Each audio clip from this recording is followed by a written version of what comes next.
Sanctus, Sanctus,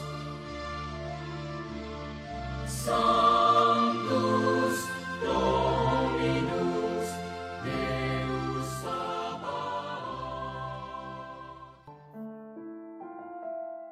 Salam jumpa kembali saudara-saudariku yang terkasih dalam Tuhan kita Yesus Kristus.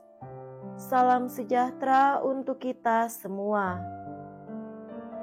Berkat Allah yang Maha Kuasa senantiasa menyertai kita. Marilah kita mendengarkan dan merenungkan bacaan-bacaan kitab suci hari Sabtu tanggal 9 September tahun 2023. Bacaan pertama dari surat Rasul Paulus kepada jemaat di Kolose, bab 1, ayat 21 sampai 23. Saudara-saudara, kalian dahulu hidup jauh dari Allah dan memusuhi Dia dalam hati serta pikiran, seperti terbukti dalam perbuatanmu yang jahat. Oleh wafat Kristus, sekarang kalian didamaikan Allah dalam tubuh jasmani Kristus, agar kalian ditempatkan di hadapan-Nya dalam keadaan kudus, tak bercela dan tak bercacat. Sebab itu, kalian harus bertekun dalam iman, tetap teguh dan tidak goncang. Janganlah kalian mau dijauhkan dari pengharapan Injil yang telah kalian dengar dan telah dikabarkan di seluruh alam di bawah langit. Dan aku, Paulus, telah menjadi pelayannya. Demikianlah sabda Tuhan. Syukur kepada Allah.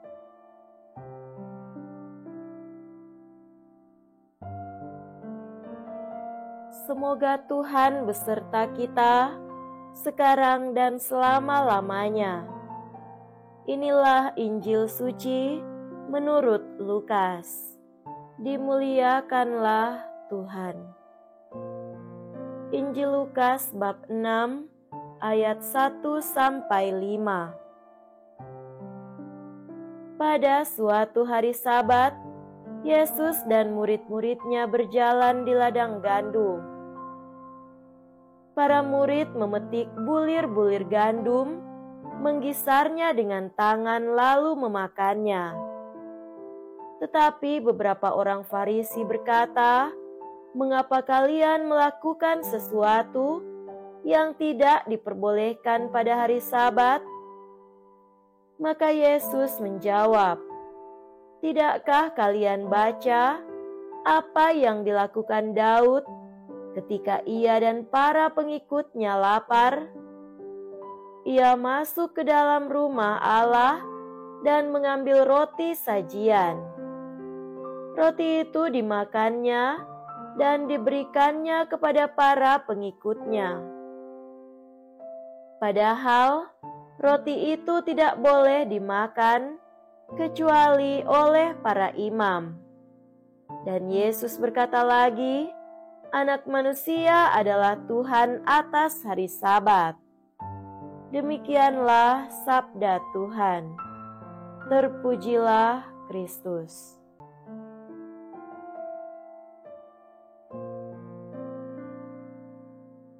Saudara-saudariku yang terkasih dalam Tuhan kita Yesus Kristus, tema renungan kita pada hari ini adalah nilai kemanusiaan melampaui aturan. Dimanapun kita berada, pasti kita akan menemui adanya aturan atau tata tertib.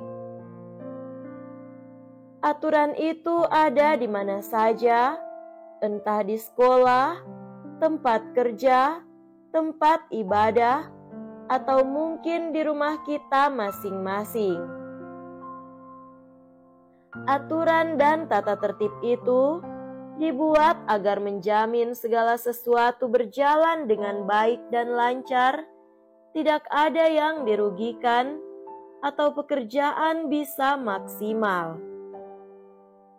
Dalam praktiknya, kerap orang lupa tujuan utama dari dibuatnya aturan atau tata tertib itu. Dampaknya mereka menanggapi aturan secara ekstrim, entah menolak sama sekali dan berontak atau malah mengikuti secara ketat dan kaku tanpa toleransi dan penyesuaian. Orang hanya melihat aturan adalah apa yang sudah tertulis atau ditetapkan begitu saja, tanpa melihat nilai atau keutamaan apa yang diperjuangkan dari aturan atau tata tertib itu.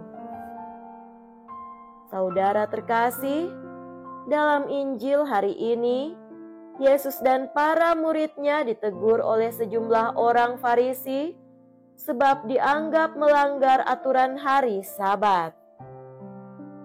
Tanggapan Yesus terhadap protes dari orang Farisi sebenarnya ingin mengajak mereka agar keluar dari kekolotan yang menyesatkan. Mereka terlalu memahami aturan hari Sabat secara sempit, tidak boleh buat ini dan itu. Maksud utama dari hari Sabat adalah pengudusan hari bagi Tuhan, melepaskan sejenak pekerjaan duniawi dan berfokus pada Tuhan. Tapi itu tidak berarti kita melalaikan atau mengorbankan kemanusiaan atau kesempatan untuk berbuat baik.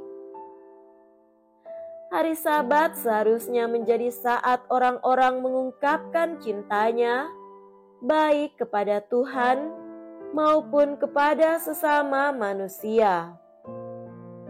Reaksi orang Farisi terhadap Yesus sebenarnya bukan karena Yesus dan para murid melanggar aturan Sabat, melainkan karena merasa otoritas mereka terancam oleh tindakan Yesus. Itu berarti orang Farisi memanfaatkan aturan sebagai sarana demi kepentingan pribadi mereka. Hal inilah persis yang ingin ditegur oleh Yesus. Saudara-saudariku terkasih, bacaan Injil hari ini mengingatkan kita tentang dua hal, yakni yang pertama, agar kita memahami aturan, ajaran, atau segala yang formal dan baku bukan sebagai beban yang membatasi, melainkan sebagai sarana yang membebaskan dan menjamin kebaikan bersama. Kita menaati semua aturan itu bukan demi aturan itu sendiri, melainkan demi nilai yang ada di balik aturan itu. Kedua, peraturan atau tata tertib itu ada, hendaknya tidak dimanfaatkan untuk kepentingan diri sendiri, lalu mengorbankan orang lain. Kita perlu melihat aturan bukan sekedar susunan larangan dan batasan, melainkan ada nilai-nilai di baliknya. Mari kita menjadi pribadi yang taat aturan, sekaligus menjunjung tinggi kemanusiaan. Semoga demikian. Amin.